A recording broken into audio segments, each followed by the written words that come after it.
Según Génesis 47, 12, 27, durante la sequía en Egipto, José almacenó y preservó el alimento. Para subsistir, la gente tuvo que venderlo todo y, al fin, incluso a sí mismos. Ese es el precio de vencer. Así es en este tiempo del fin, donde conseguir el alimento para entrar al reino y conquistar nuestra tierra, que es Cristo, formado en nosotros, nos costará renunciar a todo, incluso a nuestra propia vida. Pero a cambio de nuestro todo, tendremos su todo y reinaremos con él. Con ustedes, José.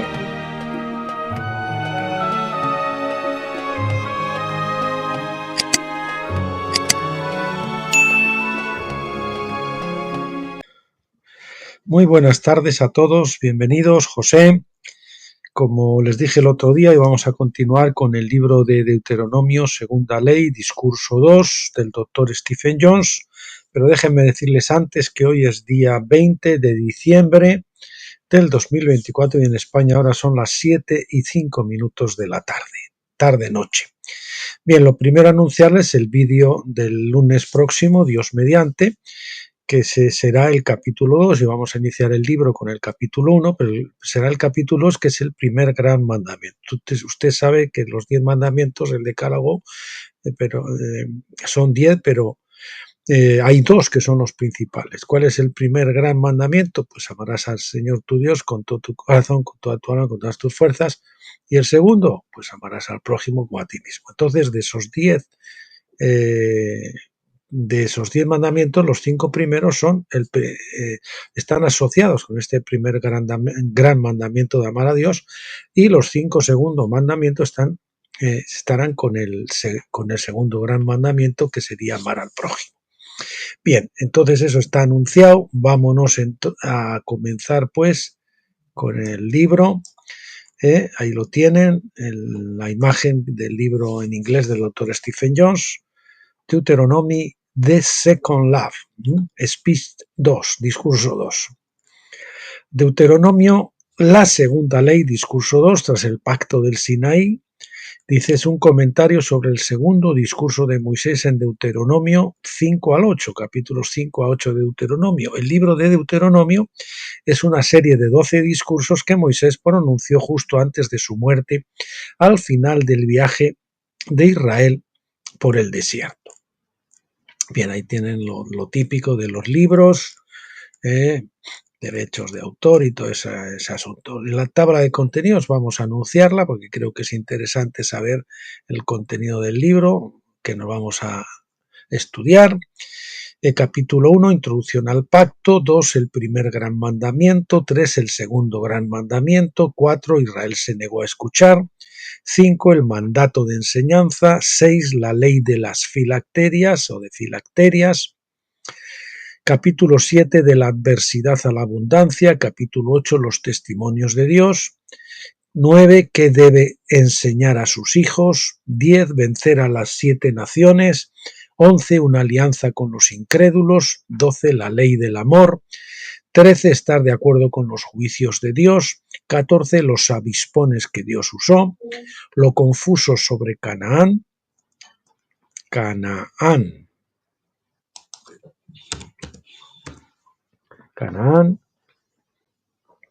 Capítulo 16, ser consagrado a Dios. Capítulo 17, las pruebas de Dios son humillación. 18, las bendiciones del reino. Bien, nos vamos entonces ya a comenzar con el capítulo 1 del libro, que se titula Introducción al Pacto. Ferrar Fenton, un erudito bíblico, titula el segundo discurso de Moisés sobre el pacto del Sinaí. El doctor Stephen Jones ha titulado Tras el pacto de Sinaí, es este discurso 2, el que pronuncia Moisés tras el pacto del Sinaí. Cubre Deuteronomio capítulos 5 al 8 y el pasaje comienza así. Entonces Moisés convocó a todo Israel y les dijo. El discurso real sigue después. Oye, Israel, ese es el mismo versículo, pero más adelante. Oye, Israel, los estatutos y las ordenanzas que estoy hoy hablando en vuestros oídos. Aprendedlos y guardadlos para ponerlos por obra. El oír se prueba por la obediencia, como la palabra hebrea Shema, SH, Shema indica. La idea es paralela a aprender y observar estos estatutos, es decir, ponerlos en práctica en respuesta al aprendizaje. Siguiente epígrafe, naturaleza única de este pacto. El Señor nuestro Dios hizo pacto con nosotros en Horeb. El Señor no hizo este pacto con nuestros padres, sino con nosotros, con todos aquellos de nosotros aquí hoy vivos. Moisés dejó claro que este pacto es exclusivo de su tiempo. No fue un pacto que Dios había hecho con Abraham, Isaac o Jacob. Dios había hecho un pacto incondicional con Abraham en Génesis 15:16. Después que Abraham creyó en el Señor y le fue contado por justicia. Pero él hizo un pacto condicional con Israel en Horeb diciendo: si en verdad escucháis mi voz y guardáis mi alianza. Eso es Éxodo. Vamos a ver. Éxodo 19:5. O sea, Dios había hecho un pacto incondicional con Abraham. Se comprometía a hacer Dios. Abraham no tenía que hacer nada. Pero hizo un pacto condicional a Israel en Horeb, es decir, si en verdad escucháis mi voz y guardáis, es decir, si escucháis y obedecéis. Esa era la condición.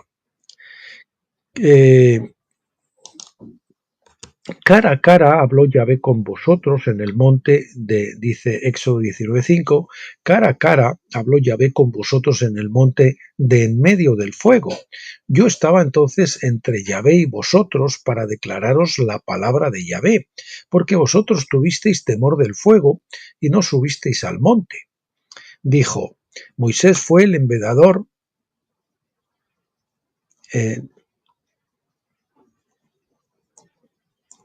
Bueno, es así que acaba y cae con 2 puntos, que supone que continúa el otro versículo. Esta parte yo creo que la podríamos suprimir, ¿verdad? Yo estaba entonces entre Yahvé y vosotros para declararos la palabra de Yahvé, porque vosotros tuvisteis temor del fuego y no subisteis al monte.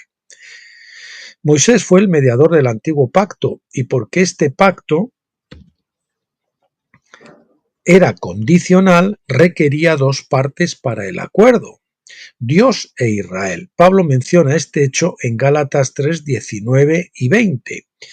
El 19 dice así: ¿Para qué la ley entonces? Fue añadida a causa de las transgresiones, hasta que viniese la simiente a quien fue hecha la promesa. Ley que fue promulgada mediante ángeles por la intervención de un mediador. Y el mediador no es de una parte solamente, ya que Dios es uno solo. De ello, perdón, que tengo que modificar aquí esto, eso es, muy bien. Ya que Dios es solo uno de ellos. Por definición, un mediador es aquel que se interpone entre 2 partes. Dios es uno de ellas. Dios es uno, o una, en este caso, de ellas, ¿verdad? La otra era Israel. El punto de Pablo era mostrar que el pacto de la ley implicaba la obediencia y no la simple fe. Por lo tanto, Israel tenía que estar de acuerdo con esto también, obligándolos a ser obedientes a Dios con el fin de obtener las bendiciones de Dios. Dios había prometido a Abraham bendiciones incondicionales, pero las condicionó para Israel. Así que Pablo preguntó en Gálatas 3:21. Esta ley, la ley del pacto, entonces, en contra de las... que va con interrogación. ¿Está la ley, se entiende, la ley del pacto, entonces en contra de las promesas de Dios? De ningún modo o de ninguna manera. Con Abraham, Dios se obligó a sí mismo a tener éxito en el plan para salvar al mundo a través de la simiente de Abraham. Al exigir la obediencia de Israel, el fracaso parecía estar asegurado.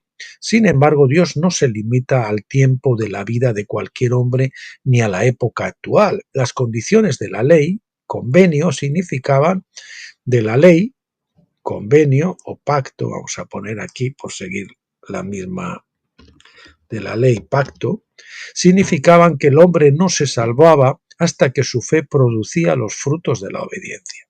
Bueno, quizás a alguno le extrañe esto de que Dios no se limita al tiempo de la vida del hombre en esta época actual para salvarnos. Efectivamente, nosotros hemos estudiado ya mucho y los que siguen este blog pues tienen muchos vídeos grabados y muchos libros donde se habla de esto. Nosotros, la Biblia deja claro que no solo hay salvación en este tiempo. De hecho, vemos que la mayoría de la humanidad se va a salvar en la época del gran trono blanco, cuando doblan la rodilla ante el Señor y confiesan con su boca que Jesús es el Señor para gloria de Dios Padre. Como dice Romanos, todo el que invocar el nombre del Señor será salvo. Si ellos son salvos en ese momento, y si ellos confiesan el nombre del Señor porque han sido salvos en aquel momento al doblar la rodilla. Eso no quita que después en la etapa del lago de fuego, tengan que pasar por el bautismo de fuego porque ellos no lo han pasado para ser restaurados. Nosotros queremos en la restauración de todas las cosas, en la salvación de todos, ¿verdad? De toda la humanidad. El sacrificio de Cristo no tiene menos valor que la caída de Adán propiciada por el diablo, ¿verdad? Si no, pues el ganador sería el diablo, que se lleva el 98% o el 95%, lo que sea, con él, ¿verdad? Y el Señor, pues un mísero 2 o 5%. ¿Quién es el ganador? No, el Señor, si pudiera salvar a todo el mundo, ¿lo haría? Sí. ¿Se ha comprometido a hacerlo? Sí, porque el nuevo pacto no se basa en una condición de que nosotros vamos a cumplir ciertas cosas, sino que Dios se ha comprometido a escribir la ley en los corazones y por lo tanto, como Él tiene poder para hacerlo, Él lo va a hacer. De hecho, tenemos un ejemplo muy claro con la salvación de Nínive, ¿verdad?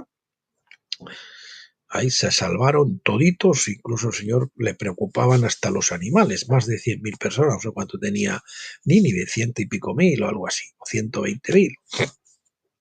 Entonces, si el Señor lo ha hecho a pequeña escala, lo puede repetir a la escala completa, ¿verdad? Eso está claro. Para muestra sirve un botón. Bueno, hecha esta digresión, continuamos. Esto se logra en la época actual por un remanente de gracia. Viene en dos etapas, la imputación o cómputo de justicia, como con Abraham, que viene a través de la primera obra de Cristo, y la infusión real de justicia, la cual viene a través de la segunda obra de Cristo. La imputación o cómputo de justicia, que es cuando somos justificados, somos contados como justos, aunque no lo seamos experiencialmente, sí lo somos objetivamente o posicionalmente. Pero la infusión real de justicia viene cuando se completa la filiación completa. Perdón por la redundancia, cuando se realiza la filiación completa. Entonces ya esa justicia viene a ser subjetiva nuestra también. Es una justicia ya experiencial. En la primera obra el Señor cubre el pecado, en la segunda obra el Señor quita el pecado, como lo dicen las dos aves y los dos chivos de Deuteronomio. De Levítico, perdón. Sin embargo, la gran mayoría de Israel y la humanidad en general no afirman la fe en Cristo durante su tiempo de vida. Dios entonces deberá salvarlos o debe salvarlos en el siglo venideros, por medio de juicios, lógicamente. Nosotros no negamos el juicio, lo que sí decimos que es un juicio restaurador, ¿verdad? Casi como nosotros somos juzgados por el fuego, también ellos lo serán por el fuego, con el fin de cumplir su obligación con Abraham. La negativa de Israel, siguiente epígrafe. Moisés recuerda a Israel su negativa a subir a la montaña, ¿no? En el capítulo 5, versículo 5. En el relato en Éxodo 20, 18 al 21, no queda claro en cuanto a si Dios estaba invitándoles a subir a la montaña o simplemente a mantenerse firmes y escuchar sus palabras. Pero aquí vemos claramente que habían sido invitados a subir a la montaña, así como Moisés había subido. Ferrar Fenton traduce este pasaje: teníais miedo de la presencia del fuego y no podíais ascender a él. Su temor limitó su capacidad de escuchar y obedecer la voz de Dios, porque no la escucharon directamente y por lo tanto esa ley no fue grabada en sus corazones, podía haberlo sido. Su negativa a ascender al monte significó que la ley no se escribiría en sus corazones por la voz y el fuego de Dios. Ellos tendrían que recibir la ley en tablas externas de piedra para que pudieran estudiar la palabra a distancia.